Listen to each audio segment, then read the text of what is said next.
Bonjour à tous et bienvenue sur notre chaîne. Dites-nous, est-ce que vous collectez des données, vous, dans votre entreprise? Si vous avez répondu oui, est-ce que vous utilisez les données que vous avez collectées? Si vous avez répondu non, souvent, il suffit de réfléchir juste un peu plus loin pour se rendre compte qu'on a accès à plusieurs données, mais qu'on ne les utilise pas et on ne les collecte pas non plus. Saviez-vous qu'une entreprise qui a accès à ces données est en mesure de prendre des meilleures décisions et ce, du premier coup? Eh bien oui, aujourd'hui dans la capsule, on vous parle de l'accessibilité aux données parce que les données sont souvent nommées comme un préalable important à introduire avant les technologies et donc avant votre transformation numérique.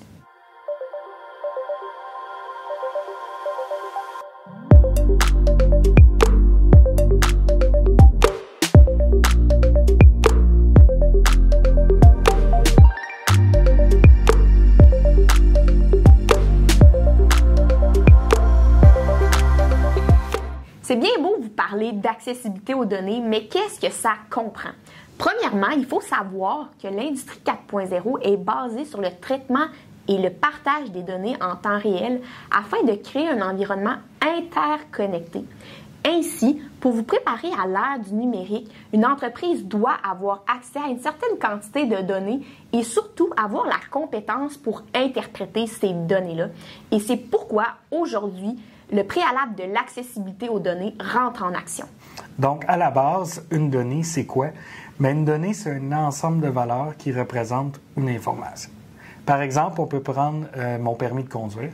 Bien, sur mon permis de conduire, qu'est-ce qui est inscrit? Il est inscrit mon nom, ma date de naissance, ma taille, ma couleur de yeux, mon genre et mes classes de conducteur. Ensemble, ce sont des informations à mon sujet qui me représentent. Et quand elles sont inscrites sur mon permis de conduire, ce sont des données sur moi. Autrement dit, si on prend un formulaire papier qui prend des résultats de test qualité sur un produit, est-ce que ce sont des données? Bien, absolument. Puis c'est là qu'il faut faire la distinction entre une donnée et une donnée numérique. Une donnée devient numérique quand elle est saisie dans un système d'information. Mais collecter les données, qu'est-ce que ça veut dire? Qu'est-ce que ça implique? Bien, d'abord, il ne faut pas collecter des données pour collecter.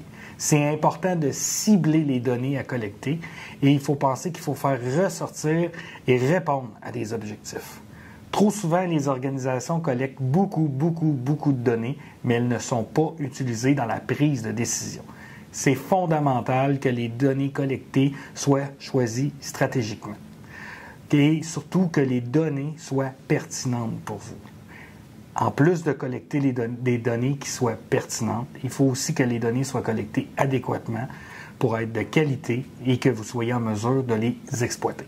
Mais quand on parle de bien collecter les données, qu'est-ce que ça implique? On va diviser ça en 5 étapes. La première étape, c'est avoir accès à la donnée. Par exemple, on pourrait prendre un conduit d'air dans lequel on veut mesurer la pression. Donc, on pourrait mettre, par exemple, un capteur classique analogique qui affiche la pression sur un écran. C'est tout. Ça ne va pas plus loin.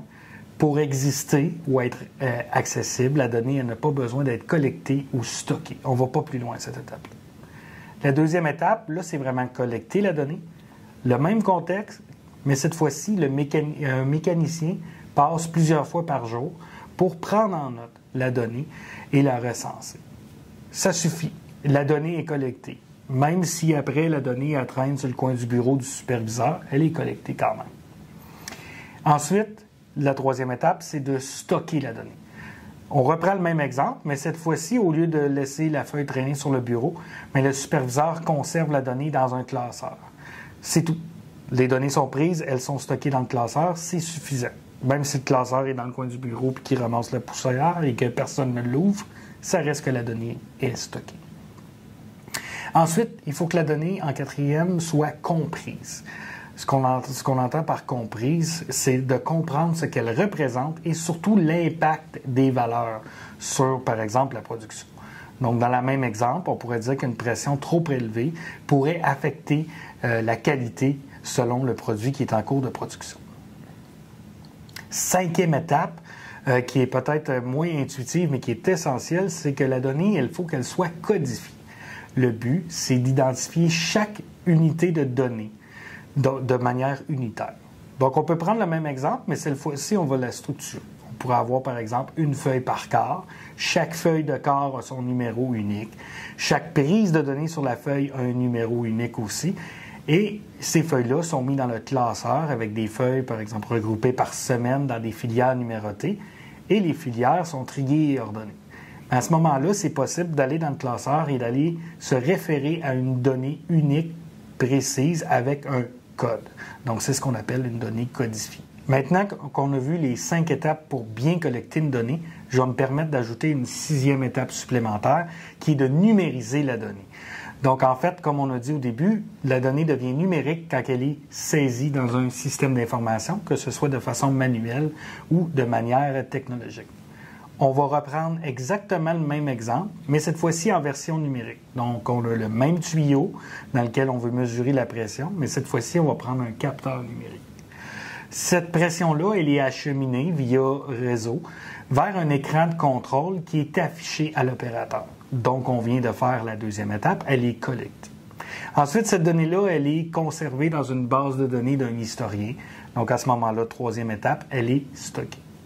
Ensuite, les opérateurs, avec l'information qu'ils ont sur leur écran de contrôle, ils sont en mesure de prendre des actions en fonction de si les seuils de contrôle sont dépassés selon le produit en production. Bien là, à ce moment-là, la donnée est comprise, l'opérateur est en mesure de prendre action. Et finalement, chacune des unités de données est codifiée avec un marqueur de temps qui est précis à la seconde. Donc, à ce moment-là, la donnée elle est codifiée et c'est possible d'y avoir accès de façon unitaire. Dans votre processus de transformation numérique, il est important d'avoir une considération pour vos données. Toutefois, c'est important de tenir des données de qualité parce que avoir accès à ces données, ça peut être très avantageux pour votre entreprise. Une entreprise qui a accès et utilise ces données est en mesure de, oui, prendre des meilleures décisions plus rapidement, d'augmenter son ratio de bonnes décisions du premier coup, ainsi que de réagir plus rapidement aux perturbations qu'elle rencontre grâce à l'information que fournit les données. Ainsi, avoir accès à ces données, c'est très avantageux pour votre gestion et votre productivité. En résumé, avec nos capsules, vous devriez avoir une meilleure idée de comment bien vous préparer à votre transformation numérique, mais surtout d'avoir un plan d'action pour approcher votre transformation numérique. Ainsi, plus vous vous rapprochez du démarrage de cette transformation numérique-là, plus le préalable de l'accessibilité aux données est important. C'est fondamental d'avoir commencé à collecter, stocker et interpréter vos données pour avoir tous les bons ingrédients en place pour mettre dans la recette de la transformation numérique. C'est le temps maintenant de vous questionner sur votre codification, la qualité de vos données et l'accessibilité des données. Il ne faut pas tarder. Aidez-vous à prendre des meilleures décisions dès maintenant. C'est avec cette capsule qu'on finissait la phase de préalable qui était la structure de votre maison, comme avec l'image qu'on voit ici. On vous a présenté dans cette structure-là les 5 préalables à mettre en place dans votre entreprise, soit le principe du lean, la stratégie d'affaires, la connaissance et l'expertise, l'agilité et l'accessibilité aux données. Avec tout ça, faites-vous un plan d'action et prenez une étape à la fois afin de bien vous préparer à votre transformation numérique. C'est aujourd'hui qu'on quitte le vestiaire du gym pour tomber à la dernière phase de préparation qui est le toit de votre maison. C'est les étapes qui vont chapeauter votre transformation numérique. Dès la prochaine capsule, on commence avec la stratégie numérique. Donc, lancez-vous et continuez avec nous votre démarche. Donc, c'est ce qui complète notre capsule pour aujourd'hui. On espère que vous allez apprécier et surtout, on vous invite à nous suivre pour maintenant se déplacer à l'intérieur du gym. À bientôt!